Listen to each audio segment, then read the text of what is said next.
¿Cuántas promesas te han hecho que no se han cumplido? Yo no te prometo un gran sueldo. Te prometo un trabajo fijo. No te prometo que siempre sea como el primer día.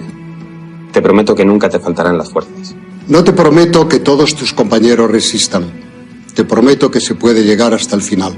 No te prometo personas importantes. Te prometo personas que no saben cuánto valen. No te prometo que vayan a hacer caso de lo que digas. Te prometo que querrás repetirlo una y otra vez. No te prometo la comprensión de los que te rodean. Te prometo que sabrás que has hecho lo correcto. No te prometo que te vayan a pedir ayuda. Te prometo que te necesitarán. No te prometo una decisión fácil. Te prometo que nunca te arrepentirás. No te prometo un trabajo perfecto. Te prometo formar parte de un proyecto inolvidable. No te prometo que siempre vayas a obtener resultados. Te prometo que tu trabajo dará mucho fruto. No te prometo que vayas a tener grandes lujos. Te prometo que tu riqueza será eterna. No te prometo que siempre vayas a poder ser valiente. Te prometo que tu amor será más fuerte que el mío. No te prometo que puedas acabar con el dolor, el sufrimiento y la injusticia. Te prometo que estés donde estés, llevarás esperanza. No te prometo el reconocimiento del mundo. Te prometo una palabra eficaz. No te prometo seguridades humanas. Te prometo la certeza de que has sido elegido. Y te prometo que alimentarás al mundo.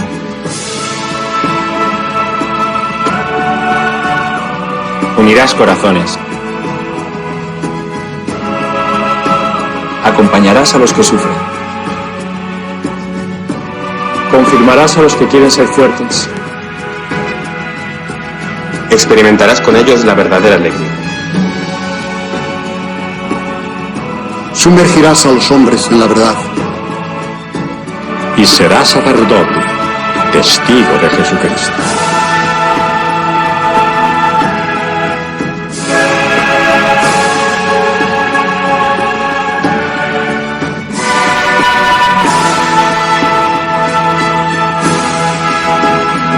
No te prometo una vida de aventuras. Te prometo una vida apasionante.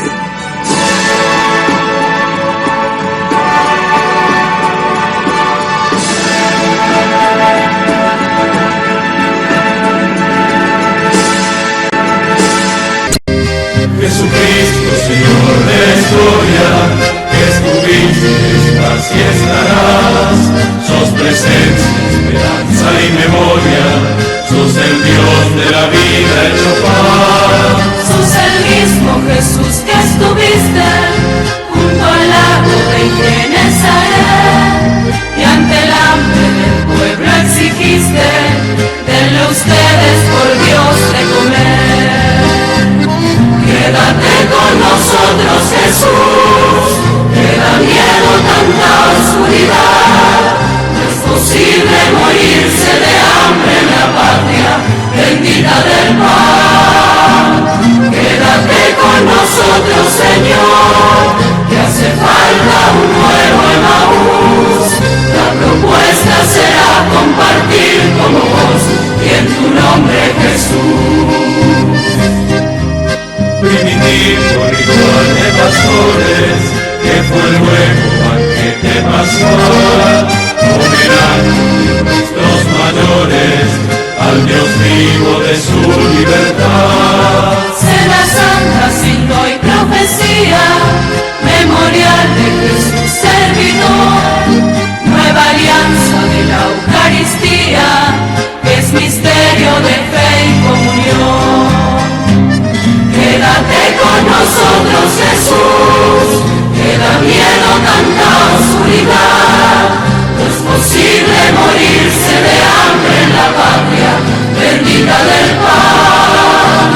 Quédate con nosotros, Señor, que hace falta un nuevo Emaús. La propuesta será compartir como vos y en tu nombre, Jesús, Jesús.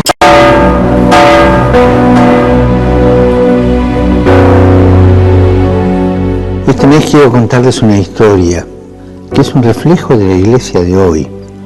Es la historia de un testimonio de fe poco conocido. Visitando un campo de refugiados en Lesbos, un hombre me dijo: Padre, yo soy musulmán, mujer era cristiana. Llegaron los terroristas a nuestro país, nos miraron y nos preguntaron nuestra religión. Vieron a mi mujer con el crucifijo y le dijeron que lo tirara al suelo. Ella no lo hizo y la degollaron delante de mí. Histórico. Sé que él no tenía rencor. Se centraba en el ejemplo de amor de su mujer.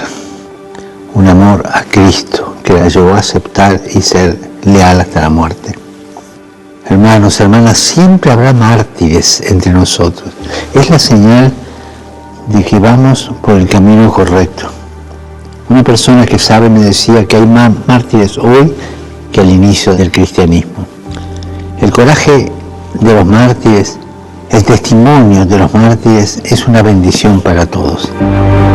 Oremos para que quienes en diversas partes del mundo arriesgan su vida por el Evangelio contagien a la Iglesia su valentía, su impulso misionero.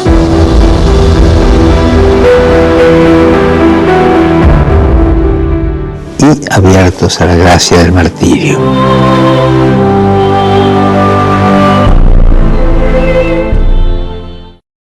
He sabido algo que me preocupa profundamente.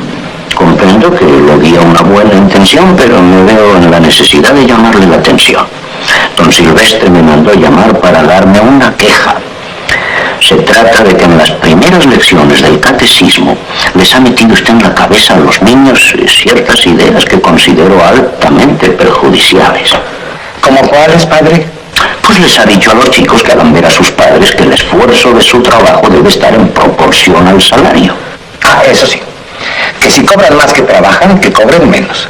Pero que si trabajan más que cobran, pues que cobren más. Y usted sabe que esas teorías ya han empezado a armar líos y que varios obreros se han presentado a don Silvestre pidiéndole aumento en el salario. Ah, pues qué bueno. Bueno, ¿por qué? Pero recuerde usted que se ha de procurar que las riquezas no se acumulen en manos de los ricos y que se repartan entre los trabajadores. Pero eso es comunismo. No, doña Sara. Esa es la encíclica de su santidad Pío XI. Y su santidad Juan XXIII, en su encíclica, dice que los trabajadores deben ganar lo suficiente para tener un nivel de vida verdaderamente humano que les permita sacar adelante a su familia. Pero la forma en que usted lo enfoca puede traer problemas.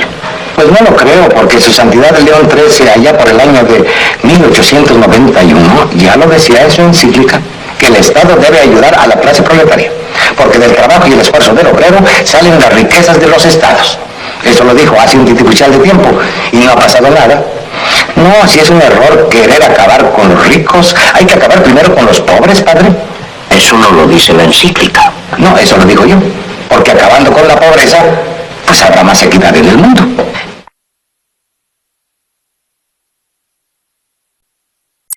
Esto fue escrito en el año 1957. Y si te quedan amigas o amigos con quien todavía podés hablar de política y de sociedad, recordales esto escrito hace tiempo, pero parece que hubiese sido ayer. Al dólar lo suben ellos. De esa manera se devalúa el salario.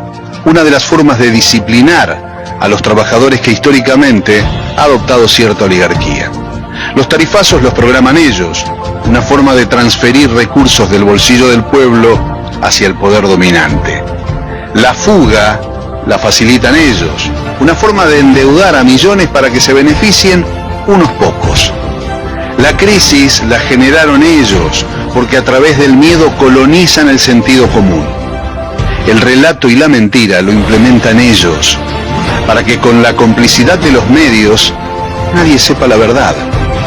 Es hora que te des cuenta que existe un solo camino.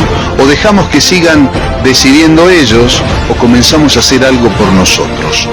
No se trata de cambiar de collar, se trata de dejar de ser perro.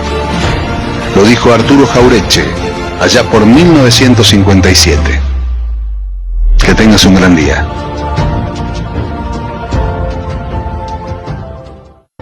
El peor analfabeto es el analfabeto político.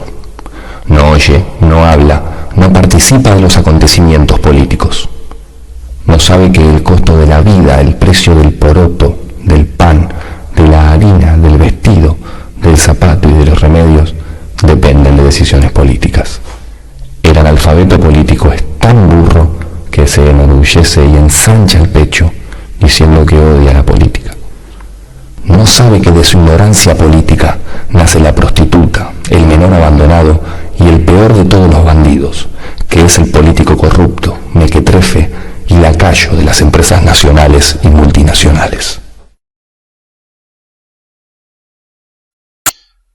Cuando uno se imagina y piensa en la Gaceta de Buenos Aires y piensa en aquel tiempo donde, más allá de lo que podía volcar Moreno o los que escribían, había que hacer una crónica y dar testimonio, es casi investigar la hazaña, era comunicar el momento de la Revolución de Mayo funcionando, era que no fuese algo llegado de España, lo que se iba a leer en una pequeña sociedad de una aldea porteña, como era el puerto de Buenos Aires y lo que abarcaba la ciudad.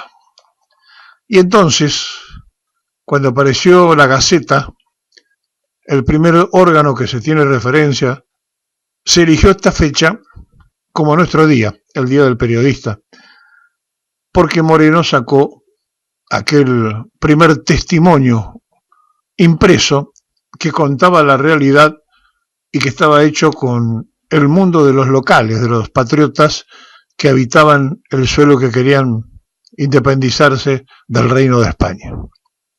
Claro, el ser periodista, cuando uno lo pone para atrás, llega al propio Perón, donde nos da el estatuto de peón de campo, primera medida que toma en su flamante Secretaría de Trabajo y Previsión, y lo segundo que hace es el estatuto profesional del periodista. Sin embargo, nuestro gremio no tiene abundancia de peronistas, a pesar de que Perón dignificó, reglamentó y evitó la explotación de los periodistas. El tiempo transcurrido, cuando dio el estatuto, que fue el segundo, el primero fue el de peón de campo, el segundo el estatuto del periodista, habría hecho que por agradecimiento los que nos hemos dedicado a las comunicaciones hubiéramos tenido mayor referencia en su creador, pero no pasó. Pero esto no es nada más que un episodio histórico para referenciarles a ustedes, porque hoy es nuestro día. En realidad, hoy es el día en que conmemoramos la profesión, porque el Día del Periodista es todo el año, a toda hora, porque estamos de turno siempre, como lo está el médico, cuando uno no puede decir, yo ya estoy fuera de horario. Cuando pasan información al lado de uno, no puede decir, mi medio ya cerró. Uno trata de enterarse igual, porque hay algo que es interior en esta extraña raza entre comillas, que somos los periodistas, que sentimos la obligación y la necesidad de informar. Y es absolutamente importante porque uno se ve obligado a abarcar todo lo que pasa, aunque no sea especialista en nada. Es decir, hay que saber entender a los que saben para contar en idioma simple, común, ya sea escribiéndolo, mostrándolo con una cámara, haciéndolo a través de una radio, con una pluma, con una vieja máquina, un Remington o Olivetti, o con una moderna computadora. El decir estamos informando produce en nosotros una rara sensación. Es la de saber la misión cumplida. Por eso no tenemos día. Hoy es un día simplemente para recordar la aparición de la Gaceta, porque nuestro día es todo el año. Porque no podemos trabajar cuando se nos ocurre y decir nos tomamos el feriado que se puede tomar cualquier otro trabajador, como no se lo puede tomar el médico, que tiene que estar de guardia, no importa si no es su horario, y ve un paciente, un enfermo, lo que fuere, tiene que auxiliarlo. Nosotros vemos la información y la tenemos que tomar, la tenemos que investigar, tenemos que bucear en ella, porque es parte de nuestra vida. porque algo nos llevó a hacer esta profesión. Ahora, a veces la sociedad confunde a algunos paracaidistas gritones que creen que son periodistas y en realidad son agitadores disfrazados. Pero existe, desde hace mucho tiempo, el periodismo militante. Bueno, miren qué hallazgo y qué descubrimiento. Si nació militante, o qué era la Gaceta, no militaba en la idea de la patria.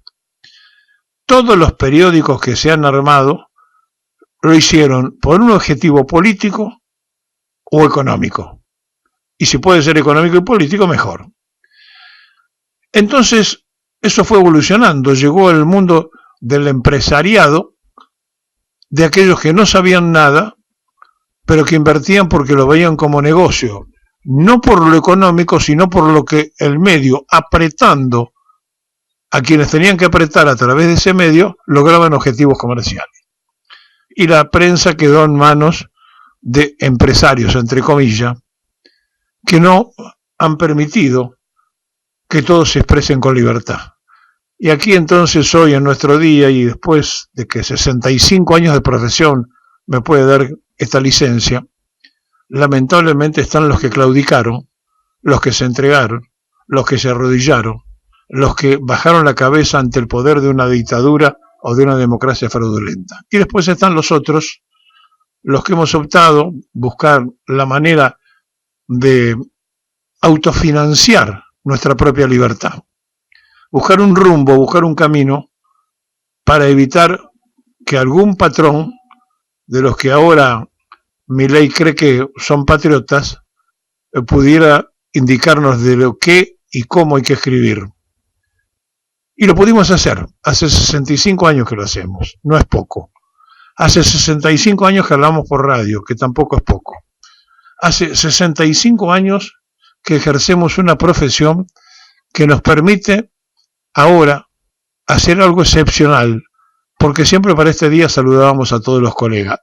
Y la verdad, no hay voluntad de hacer eso, porque el mismo presidente habló de los ensobrados, que él los tiene trabajando para él, y entonces hay una parte de nuestra profesión que se dejó corromper, que se dejó comprar, y que nosotros llamamos la prensa canalla, porque traicionan primero a sí mismo, segundo a su núcleo familiar, tercero, para ponerlo en un orden no de importancia general, pero sí de importancia de esa persona de la patria, y después la profesión. Pero cuando todo esto pasa, resolvieron su bolsillo, su momento, su familia, pero no hicieron el periodismo que habían sentido cuando entraron en la profesión. Entonces, quizá que es la primera vez que para el Día del Periodista digo que no puedo saludar a todos. Digo que hay una prensa canalla que no la puedo saludar, que la tengo que repudiar, porque es una prensa que ha confundido al pueblo argentino, que se ha prestado para que pocos le hicieron mucho daño a la sociedad, transformándola culturalmente y llevándola a aceptar cosas que no son reales. Entonces, es nuestro día. Sí, es la fecha de la Gaceta. Nosotros podemos tomar nuestro día, si queremos, tenemos derecho a hacerlo, pero en realidad nuestros días son los 365 del año, porque no podemos faltar. Porque nosotros sabemos que informar es como el médico, aunque no esté de turno, si hay un enfermo, lo tiene que socorrer. Y nosotros, si hay una noticia, no la podemos dejar, o mejor dicho, si hay un hecho que para nosotros la vamos a transformar en noticia para que todos se enteren, no la podemos dejar pasar. Así las cosas, cuando alguien se junta con un periodista y le dice, mira, te lo digo off the record, te lo digo en privado, no sabe que eso no existe, no sabe que nosotros no podemos terminar de guardar un secreto cuando es una información. Y entonces se deberían medir, porque de todo lo que nos enteramos es porque nos cuentan. Esto es cuando hay un escándalo en un vestuario, nos enteramos por los jugadores. Cuando hay un problema en las Fuerzas Armadas, nos enteramos por los militares. Cuando hay una crisis en la iglesia, por los curas. No vamos a otro lado. no lo buscamos en otro lugar, vamos a la fuente.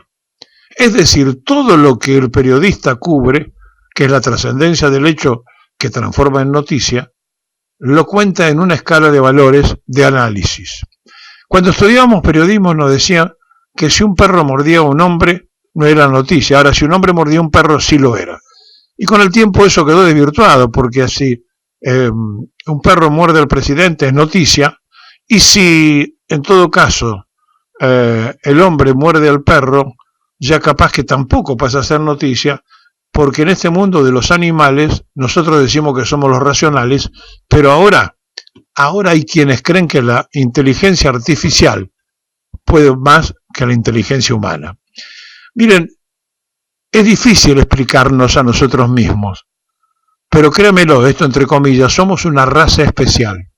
Lo de raza es entre comillas, porque no podemos vivir sin contar lo que visualizamos, lo que escuchamos, lo que nos enteramos, lo que investigamos. Y entonces no existe, te lo cuento off the record, para que vos no lo divulgues.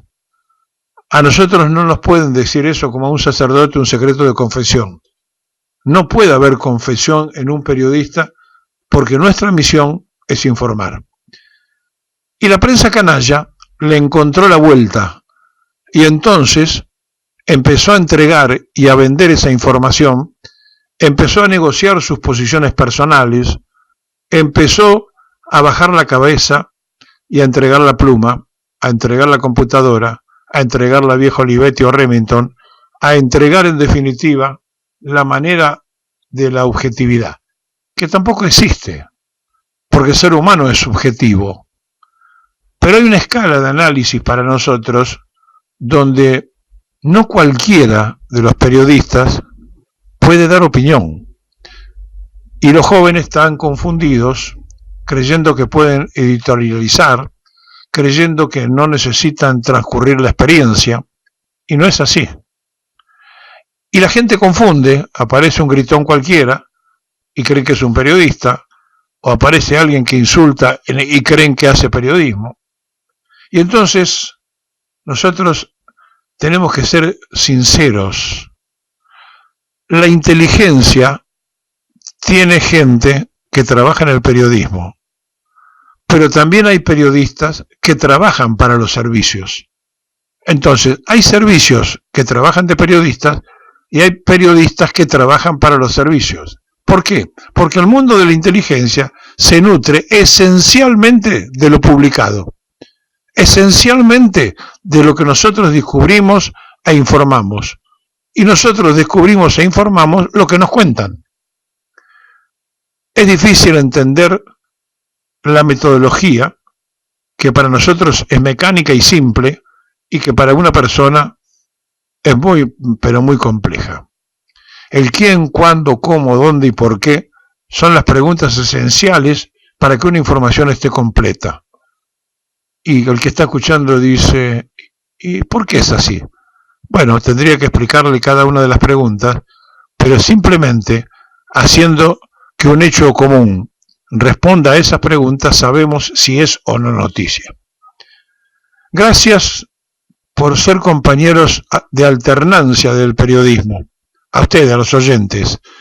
Gracias porque sin oyentes no existiría la radio, y sin la radio no podríamos estar imaginando nuestros 65 años de periodista, donde hicimos las 3 clases de periodismo, el escrito, el televisivo y el radial, pero que hemos optado desde el primer día y hasta el último, que la radio era lo que más nos seducía, lo que más nos gustaba, por la frescura que tiene la improvisación inmediata, el llegar en la forma en que uno lo dice, sin tener que esperar nada, y con algo que nosotros empleamos desde hace muchos años, el ida y vuelta con quien está del otro lado.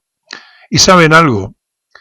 A pesar de todo lo que podría haber sido crítico, de todo lo que podíamos haber evitado cuando algún gracioso insultaba por televisión, seguimos abriendo el canal de televisión, seguimos abriendo la radio, porque creemos en el pueblo, porque queremos hacer periodismo para el pueblo, porque nos importa lo que sufre el ciudadano común. y porque la patria existe, y la patria definitivamente vencerá en tanto y en cuanto la prensa no sea canalla. Vieron que hay una frase típica de cuando hay un accidente, cuando se hunde un barco en una película o qué sé yo, que siempre es mujeres y niños primero, ¿no? Es como algo que está muy bien y además queda bien decirlo y en general se debería practicar, mujeres y niños primero. Y Javier Milei ha decidido que su gestión haga exactamente al revés, mujeres y niños últimos. Hace 15 días que revelamos que este gobierno tenía más de 5 millones de kilos de comida sin repartir, y eso era para niños y niñas, administrado además por mujeres, que son las que están ahí todos los días en esos miles de comedores en todo el país, sosteniendo esos platos para que esos niños coman. Y el gobierno decidió que esos niños no coman. No solo los niños que iban a los comedores, decidió que tampoco coman los niños que van a los comedores escolares, porque también recortaron los fondos para los comedores de las escuelas y las copas de leche de las escuelas, que no pueden decir que no existen, pero también lo recortaron. Y ayer llegó la noticia, finalmente, de que decidió el gobierno eliminar lo poquito que quedaba en el Estado Nacional vinculado a la protección de los derechos de la mayoría de la población, que son las mujeres. La mayoría de la población argentina son mujeres, más de la mitad. Se había creado un ministerio para dar cuenta de esa situación, y además un ministerio que llevaba adelante programas como el programa Acompañar, que era la autoridad de aplicación para que el resto del Estado cumpla con la ley Micaela, que era también el que tenía a su cargo la línea 144, donde cualquier mujer que sufra violencia de género podía llamar todos los días, a 365 días del año, las 24 horas. Y ayer anunciaron que lo vacían, que lo cierran. Y yo quiero equiparar esas dos situaciones, la de los alimentos y la de las mujeres. Sumarla a la de los medicamentos, sumarla a la de las personas con discapacidad, que son todos derechos de las grandes mayorías que Javier Milei decide eliminar. Y en el caso de lo que era hasta ayer una subsecretaría de protección contra la violencia de género a cargo de Claudia Barcia, que primero aceptó hacerse cargo de un ministerio reducido de subsecretaría y ayer renunció diciendo que le habían avisado que se la vaciaban por WhatsApp. Y eso es un riesgo de vida. Cuando el Estado elimina los programas, las políticas públicas que tienen que ver con derechos, se ponen en riesgo esos derechos. Y si ese derecho es un derecho tan básico como el derecho a la vida, se pone en riesgo la vida. Eliminar políticas públicas genera muertes por femicidios, genera muertes por falta de medicamentos, genera muertes por falta de alimentación adecuada, genera muertes, como hemos hablado, porque no arreglan las rutas tampoco, y eso genera accidentes. La eliminación de políticas públicas genera muertes. Y en el caso de las mujeres, una mujer es asesinada por su condición de mujer cada 30 horas en la Argentina. Cada 30 horas. Miles son víctimas de violencia de género. Ni hablar de que prácticamente todas sufren la brecha salarial que existe en la Argentina y que también tiene que el Estado intervenir en esa situación. Y Milei ha decidido que todo eso se corte. Y tiene que ser un tema de agenda, tiene que ser un tema prioritario, tiene que ser un tema que movilice y tiene, creo yo, que haber una reacción, porque las mujeres y los niños no pueden ser los últimos. Las mujeres y los niños tienen que ser los primeros, como les gusta poner en las películas, como les gusta poner en las frases hechas, como, bueno, tienen que estar. Y aquella dirigencia política, sindical, cultural, social, que dice querer representar a las mayorías de este país, la mayoría son mujeres, y si no hacen una movilización grande frente a lo que acaba de decidir Milei, me animo a decir que casi que son cómplices. Porque no se puede dejar pasar esto. El Ministerio de las Mujeres era un ministerio importante. Importante. Tan importante como todos los demás. Y que hablaba de esto. De programas de acompañamiento, de programas de protección, de discusión por la brecha salarial, de derechos, de salud reproductiva, de salud sexual. Y tiene que estar ahí la dirigencia política. Hace rato que no vemos una reacción como corresponde de la dirigencia política frente a la vulneración de derechos de las grandes mayorías. Cuando nosotros contamos lo de los alimentos, reaccionó más rápido Monseñor Ojea y Mirta Legrand que la dirigencia del peronismo. Y en este caso, a mí me gustaría que no haya que esperar a que mañana Mirta diga ¡qué barbaridad! ¿Cómo van a eliminar algo si la violencia contra las mujeres existe? Si los femicidios existen. Tiene que ser la dirigencia política la que se ponga al frente de eso.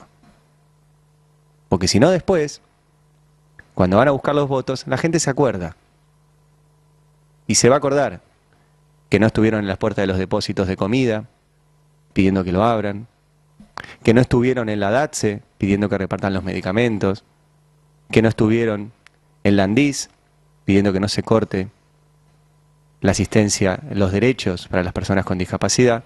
Y se van a acordar las millones de mujeres de este país si no se movilizan contra el vaciamiento de estas políticas públicas que garantizan derechos, y sobre todo el derecho a la vida.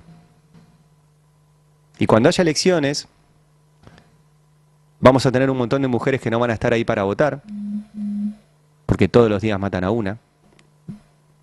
Y va a haber un montón de mujeres que se van a acordar de quienes las ponen en riesgo, y se van a acordar también de quienes no defienden sus derechos. No puede ser que este tema de ayer pase de largo en un tuit del vocero presidencial y algún que otro dirigente político que pone un tuit y se queda contento con eso y se va el fin de semana tranquilo a su casa. Esto tiene que ser un tema prioritario. Y por lo menos acá, que es el espacio que nosotros tenemos, se lo vamos a dar. Acá, en Habrá Consecuencias, mujeres y niños van primeros. Explicar los hechos y su importancia. Le dieron a la OEI 6.772 millones de pesos para que compre aceite y lentejas.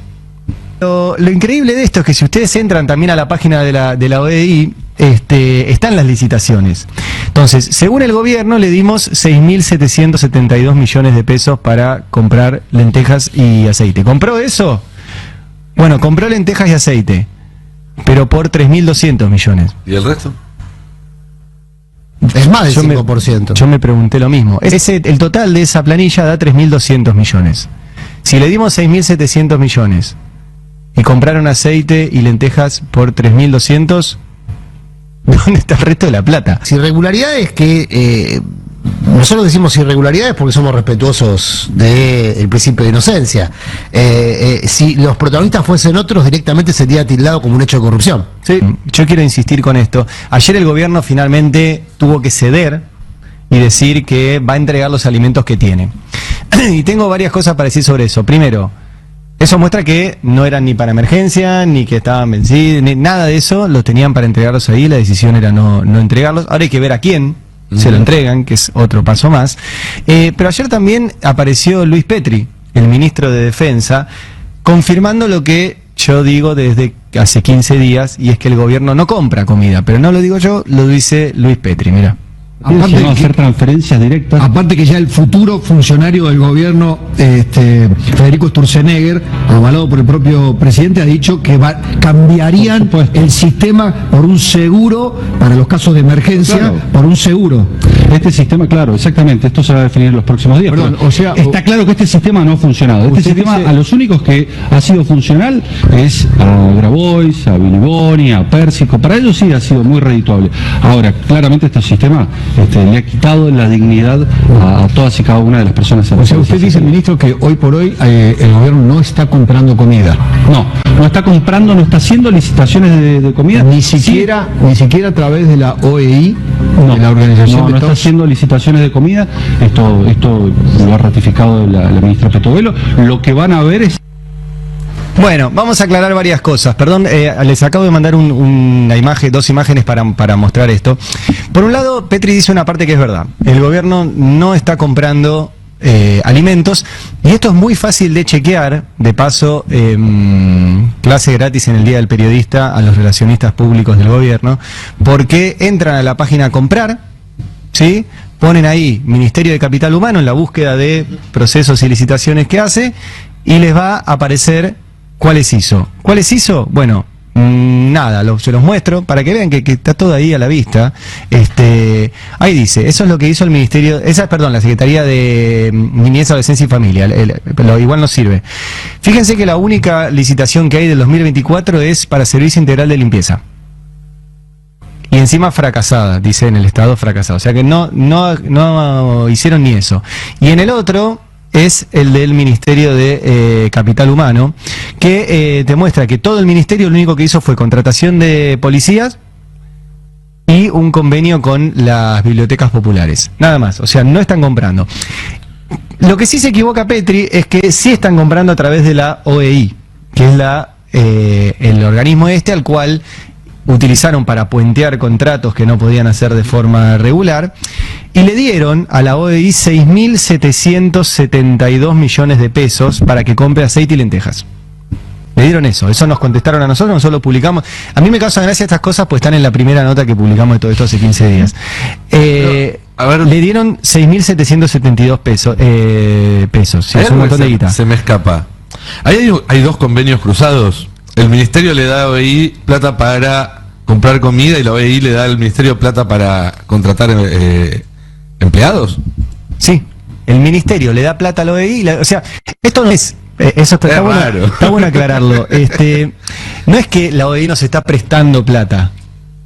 Nosotros le damos plata a un organismo para que administre plata del Estado, para que contrate funcionarios y para que compre, en este caso, lentejas y aceite de girasol. Y se queda con un porcentaje. Y se queda con un porcentaje del 5%, si no recuerdo mal. No omitamos el detalle porque es muy importante. Y lo increíble de esto es que si ustedes entran también a la página de la OEI, están las licitaciones.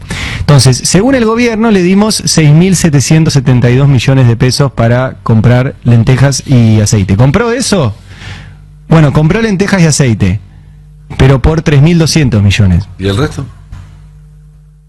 Es más del 5%. Yo me pregunté lo mismo. Esa es la planilla. Es de 50. Acá lo ven chiquito, pero les quiero mostrar que existe la planilla y está disponible en internet, que son las adjudicaciones. De hecho, esa planilla incluso tiene una adjudicación de una empresa que, como estaba metida en algún quilombo judicial, finalmente tampoco le compraron. O sea, bueno. Pero el total de esa planilla da 3.200 millones. Si le dimos 6.700 millones y compraron aceite y lentejas por 3.200, ¿dónde está el resto de la plata? Estas son las cosas que además no hace falta darle, porque el Estado puede comprar aceite y lentejas igual que esta organización. ¿Por qué se lo damos? Se quedan con el 5, como dice Adrián, y encima no compran todo. Bueno, porque hay que ver, acá hay más diferencia que el 5%. Podrían argumentar que se usaron para contratar personas por fuera del sistema de contratación del Estado, lo cual también es irregular, por eso se está investigando. ¿No? Sí, podrían argumentar eso, pero no le dimos la plata para eso. Por eso digo que es una capa de irregularidades. Irregularidades que nosotros decimos irregularidades porque somos respetuosos del principio de inocencia. Si los protagonistas fuesen otros, directamente sería tildado como un hecho de corrupción. Mi amigo Mauro Fulco. Buenas noches, Mauro. ¿Qué tal? Muy buenas noches. Vamos a empezar por el principio. Son 5 páginas, estas 5 páginas que tengo en la mano, las que dan cuenta del acta del allanamiento que se realizó esta mañana en voy a decir la dirección exacta, es Finca El Retiro, en la ciudad de Salta capital. Allí reside un ciudadano llamado Luis Emilio Fallón Medina. Después te voy a contar quién es este ciudadano que reside en esa casa. Primero vamos a los hechos. Los hechos son drásticos, son indignantes y tienen que ver muchísimo con lo que venimos denunciando en este canal en particular a lo largo de estos días. Secuestraron teléfonos celulares, chips, memorias, bolsones de alimentos y módulos alimentarios, bloqueras y hormigoneras, camas cuchetas, puertas, ventanas, tirantes de madera, sillas de ruedas. Estás viendo mucho de ese material en estas andadores, colchones ortopédicos, frazadas, bipedestadores, muletas, crocs, zapatillas, termos. Eso Ahí mira, Mauro, te sumo que el expediente dice bolsones de alimentos y módulos alimentarios, lo que vos estabas leyendo. Cavas, cuchetas, puertas, ventanas, tirantes de madera, sillas, ruedas. Bueno, todo lo que vos estabas repasando, pero lo estamos destacando en pantalla para que la gente también lo pueda ver en casa. El allanamiento lo llevó adelante la doctora Ana Salinas Odoricio, decíamos, esta mañana en la ciudad de Salta, producto de una denuncia formulada por Emiliano Durán, el flamante intendente de la ciudad de Salta, quien sucede en el cargo a Betina Romero. Y acá podemos hacer un stop, un punto y seguido. ¿Quién es Betina Romero? Betina Romero es la ex intendenta de la ciudad capital salteña, es hija de Juan Carlos Romero, y ya vamos a profundizar en eso, y es nada más y nada menos que la prima de Luis Emilio Fayón Medina. Esperá, breve paréntesis político. Estás contando que el personaje en cuyos galpones se encontró esta mercadería destinada a la ayuda social, pero estaban en los galpones que le pertenecían a este hombre. En la casa. En su casa, en la ni casa, más ni menos. En el domicilio particular. Es el sobrino, ni más ni menos, que de Juan Carlos Romero.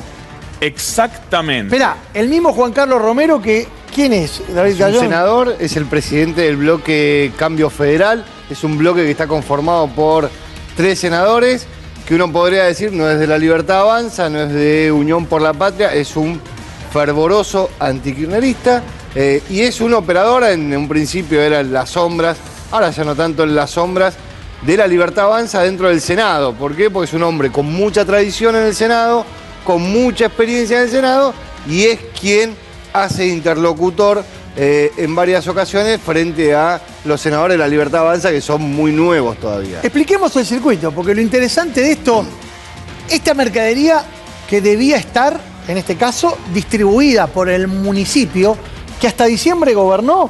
Betina Romero, la hija de Juan Carlos Romero, la prima de Luis Emilio Fayón Medina. En definitiva, el dueño de casa. Cuando esta mañana llegaron a su domicilio, la finca del Retiro, Manzana 202, abre la puerta un muchacho que se presenta como Matías Ezequiel, que refiere ser el hermano de Luis Emilio Fayón Medina, que no es un ciudadano de a pie más, porque además de ser sobrino de Juan Carlos Romero y primo de la exintendenta, oficiaba como director general de asistencia crítica y ciudadanos en situación de riesgo. O sea que el mismo tipo que hasta diciembre se tenía que encargar de distribuir todo esto que vos ves en las imágenes que te acabamos de pasar entre los sectores más necesitados de Salta, se fue de la gestión y 6 meses después le encuentran todo eso en la casa. En la casa. Lo allanaron esta mañana. Repetimos, si querés, repasamos el acta. Si no, lo leo. Ningún inconveniente porque tenemos las 5 páginas del acta aquí dispuestas. Por empezar, le secuestraron un camión. Un camión se llevó a la casa, marca Ford modelo 350. Y ahí empezamos con la enumeración de elementos que le encontraron en la casa a Fayón Medina: teléfonos celulares, chips y memorias, bolsones de alimentos y módulos alimentarios. ¿Saben lo que es un módulo alimentario? Sí. ¿Saben lo que es? Módulo alimentario es lo que se entrega a los comedores y a los lugares más vulnerables para darle de comer a la gente que no tiene para morfar. Eso tenía Fayón Medina, el sobrino de Romero, en su casa.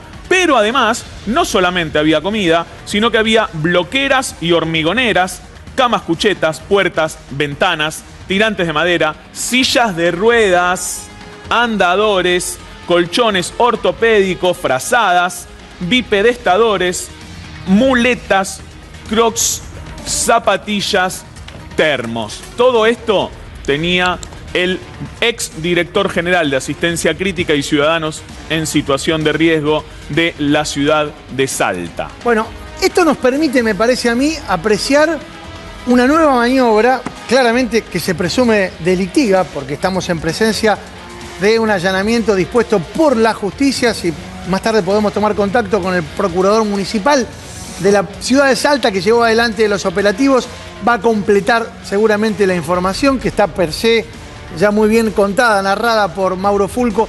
Pero esto remite a algo que se nos ha transformado lamentablemente en familiar en estas últimas 2 semanas, y es el manejo de los recursos destinados a la ayuda social de manera absolutamente discrecional. Acá hay directamente choreo, ¿no?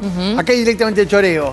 Pero al escándalo que se desató en Capital Humano luego de la investigación que realizó Arili Jalad, y en la que mostró que había medicamentos, no, alimentos y productos a punto de vencerse en galpones de Capital Humano sin ser distribuidos. Luego, la reacción ante la justicia que permitió acelerar ese proceso.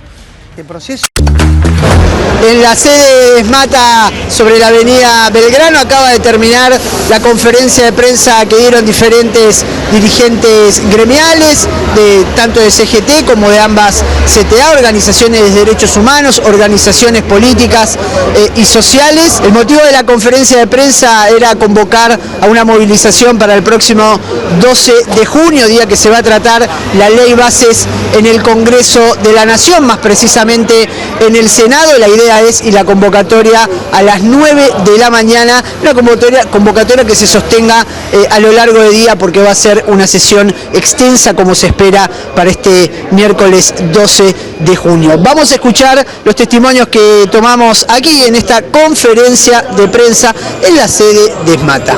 Y solamente reiterar, repetir lo que dijimos en el pleno de la regional de la CGT el lunes pasado. Es una necesidad y es una obligación estar el día miércoles rechazando esta ley base, como bien dijo el compañero Pinarelli, que destruye a las industrias, va a destruir al transporte, porque nuevamente los trabajadores vuelven a pagar ganancias. El compañero Rey, la representación de Aerolíneas Argentinas, que es una obsesión de este gobierno de derecha, de querer construir operaciones de Aerolíneas Argentinas y todas las empresas del Estado. También en el día del periodista reivindicar la lucha de los compañeros de Tela, que por un capricho de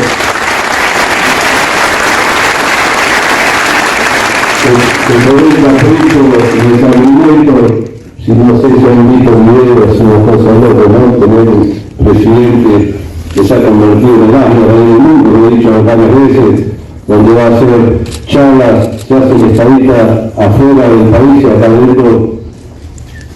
Después del video ayer creo que se ha perdido todo el respeto por la investidura presidencial. Por margen de eso, antes de darle la palabra y después de la pregunta, el día miércoles a partir de las 9 de la mañana, todos los trabajadores y trabajadoras, jubiladas y jubilados y todos los sectores de la sociedad que van a ser afectados si sale esta ley, lo concentramos en la Plaza Congreso, para decirle a aquellos senadores o senadoras que todavía están dudando su voto, que piensen que tienen una responsabilidad histórica. O se convierten en los héroes de la patria o se van a convertir en los traidores de la patria porque van a perjudicar a nuestros héroes. Gracias. Como representante de los 33 gremios que conforman la CECIRA, que es la Confederación de Gremios Industriales, por unanimidad definimos acompañar al movimiento obrero, sí, el día de la votación. Sabemos que esa ley, si quiere aprobarse, vamos a tener serias dificultades. Bueno, efectivamente acá estamos todos reunidos para convocar, dado que si esa ley sabemos las consecuencias que va a traer, convocar para el 12 o la fecha que se tenga la seguridad y la hora donde tenemos que ser miles y demostrar, como yo no voy a cansar de repetir, con los hechos tenemos que estar muchos, no con las intenciones, que estamos unidos. Eso es lo que hay que estar, unidos. Y realmente darle, no bajar los brazos, realmente demostrar que esa unidad nos lleva a esa resistencia que estamos demostrando. Hay que demostrar que no nos han vencido. Y en segundo lugar, hacia donde tenemos que dirigirnos y hablar, es aquello que le están prestando los votos al gobierno para que tenga su ley base. ¿Qué garantía tiene un gobernador que haya pactado o acordado, o un senador que haya pactado o acordado con este gobierno, si tiene un gobierno que a su vez le dice que todo lo que perjudique su caja lo va a vetar, como el caso del posible veto a la nueva fórmula jubilatoria que votamos en el Congreso? Entonces no tienen ninguna garantía. Y además, refrescarles y decirles que le están pagando con ladrillos. Porque en definitiva, primero le secaron los fondos a las provincias a través de quitarle el fondo del transporte, a través de quitarle el fondo del incentivo docente, a través de no enviarle las partidas por fuera de la coparticipación que por ley en distintos ítems se tienen que mandar, y ahora lo que le devuelven es lo que le quitaron, es decir, terminan en un nivel neutro.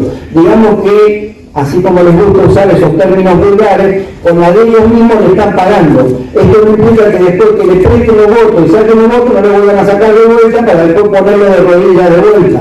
Entonces le pedimos a los gobernadores y a los senadores que todavía están en duda o quizás tengan un marco mínimo de acuerdo para votar esta ley, que tengan presente que es un presidente que, como dice, viene del futuro, entonces ya vio lo que pasó, y lo que pasó va a ser lo mismo que ya ha hecho, es decir, condicionarlo. Es la única forma que han tenido, a latigazo y a extorsión. Así es como está sacando esta ley del gobierno, a latigazo y a extorsión. Bueno, que el pueblo le demuestre en la calle que no está dispuesto ni a la extorsión ni al latigazo. El gobierno comunitario tiene una política que pretende disciplinar a nuestro pueblo con el hambre, que pretende disciplinarlo con la recesión. Por eso es una convocatoria que está dirigida a todos los que viven en este país, sean argentinos, sean trabajadores migrantes, que quieran seguir viviendo en un país que tenga empleo, que tenga industria, que tenga la posibilidad de darle respuesta a ese hombre, a esa mujer que hoy no sabe cómo hacer para darle de comer a sus hijos de la noche. Es una convocatoria de que quiere vivir en un país que siga teniendo un Estado. Ayer lo escuchamos todos decir sobre un topo que viene a destruir el Estado. Eso es directamente violar la Constitución Nacional. A este presidente que dice que habla con Terminator y no sé qué, podemos decir que nosotros hablamos con John Connor y que nos dijo que esta batalla la va a ganar la gente de a pie, todos los que sufren el ajuste de este gobierno, que son los jubilados, que son los trabajadores, que son los humildes, que son los estudiantes, que son los periodistas, que son los inquilinos, que en definitiva son los que están dejando fuera del sistema, compañeros y compañeras. Por eso reafirmamos la convocatoria contundente, masiva, el día miércoles a partir de las 9, 10 de la mañana, y convocar a todo el pueblo argentino a que no especule y que salga a la calle a luchar en defensa de nuestro pueblo y de nuestra patria, compañeros y compañeras. Muchas gracias. Por eso los senadores tienen una gran responsabilidad de cómo van a pasar a la historia. Y esta vez el pueblo, como hizo en otras ocasiones, va a tener bien claro quién fue cómplice al pretender entregar los derechos históricos de nuestros trabajadores, quién fue cómplice para que la cuestión, las injusticias sean legales, quién fue cómplice para que la soberanía de nuestro país se entregue y pretenda que seamos una colonia. Y también una advertencia también a los que creen que con vallas y represión nos van a impedir que sigamos en las calles, sigamos manifestando. La historia nos da la razón a la clase trabajadora y a nuestro pueblo. La historia nos da la razón que estas experiencias, por más duras que sean, van a ser derrotadas. Seguramente, este miércoles, la movilización va a ser masiva y va a ser un mensaje claro para los que se encuentran ahí adentro en el Senado. Muchas gracias, compañeros. Entregar el Estado, vender las empresas y las áreas estratégicas del Estado, pero fundamentalmente destruir a la pyme y a la industria nacional. No es una ley que necesite el presidente Milei, es una ley que necesitan los grupos transnacionales que tienen 15 socios multimillonarios en Argentina.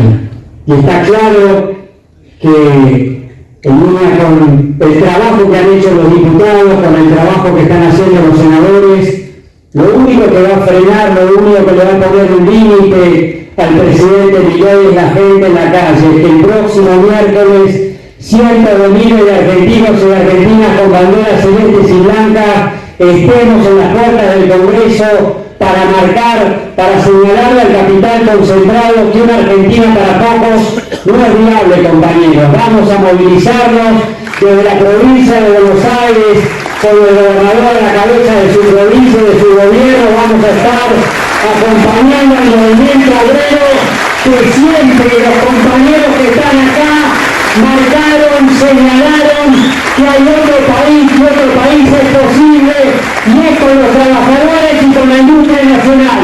Muchas gracias, compañeros.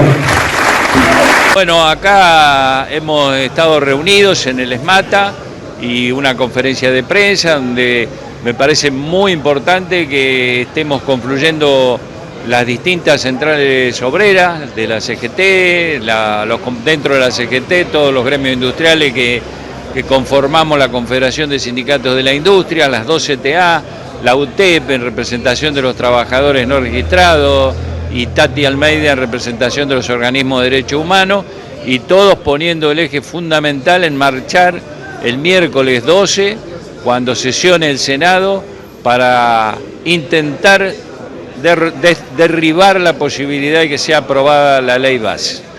Ha habido una postura muy clara y muy contundente de parte de los oradores, de las distintas organizaciones, con respecto a lo que significaría la aprobación de esta ley. Significaría torcer un camino de nuestra patria hacia una recolonización, hacia una situación de injusticia total y absoluta. Por lo tanto, hay un compromiso enorme, que es lo urgente en este momento, que es esa movilización con una demostración popular contundente para que la ley no sea aprobada. El pueblo trabajador se está cansando, el pueblo humilde se está cansando. Basta de bravatas y de amenazas. No vaya a ser que nos enojamos y nos tomemos la justicia por nuestras propias manos. Entonces ya será tarde para lamentaciones. Entonces van a conocer lo que es un pueblo de paz y de concordia a lo que es un pueblo que lucha con una mística y un ideal como sea Perón, que la causa del pueblo.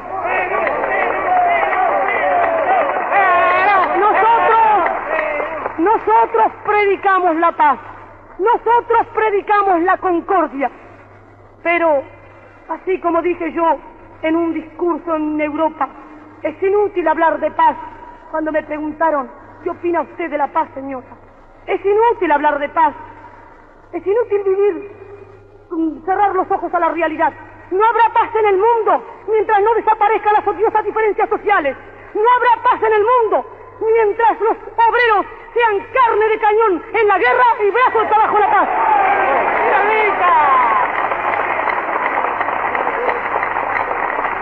Y no habrá paz en la República Argentina mientras déspotas, antipatriotas y canallas politicastros vendidos por 4 chauchas al extranjero quieran asesinar al líder de los trabajadores.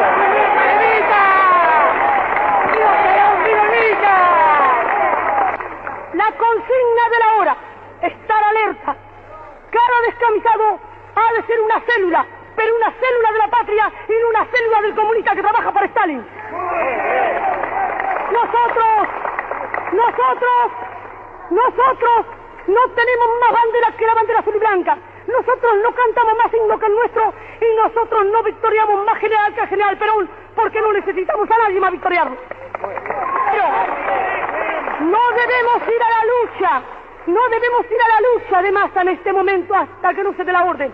Pero cada descamisado, cualquiera que hable mal de Perón, debe romperle un botellazo en la cabeza o en la cabeza si es necesario. Pueblo que escucha, únete a la lucha. Pueblo que escucha, únete a la lucha. Pueblo que escucha, únete a la lucha. Pueblo que escucha, únete a la lucha. Pueblo que escucha, únete a la lucha. Pueblo que escucha, únete a la lucha. Pueblo que escucha, únete a la lucha. Pueblo unido, nunca vencido. Pueblo unido, nunca vencido. Y luche, luche, luche, no deje de luchar. Y luche, luche, luche, no deje de luchar. Por un canto de obrero, obrero y popular. Y luche, luche, luche, no deje de luchar. Pobre el pobre que no luche, siempre callado nomás. Le han de robar su guitarra, nunca más ha de cantar. Y luche, luche, luche, no deje de luchar. Y luche, luche, luche, no deje de luchar. Por un canto de obrero, obrero y popular. Y luche, luche, luche, no deje de luchar. Pueblo que escucha, únete. Cosas tiene mi pueblo que no las puedo callar. Cualquiera viene y le ofende y él calladito nomás. Pero guarda al que trampea, pero guarda al que le miente, porque mi pueblo no es tonto, porque mi pueblo es valiente, porque mi pueblo algún día cuando la sangre reviente habrá de salir cantando con un fusil en la frente. Y entonces no habrá más niños durmiendo bajo los puentes, ni obreros, ni campesinos, siempre apretando los dientes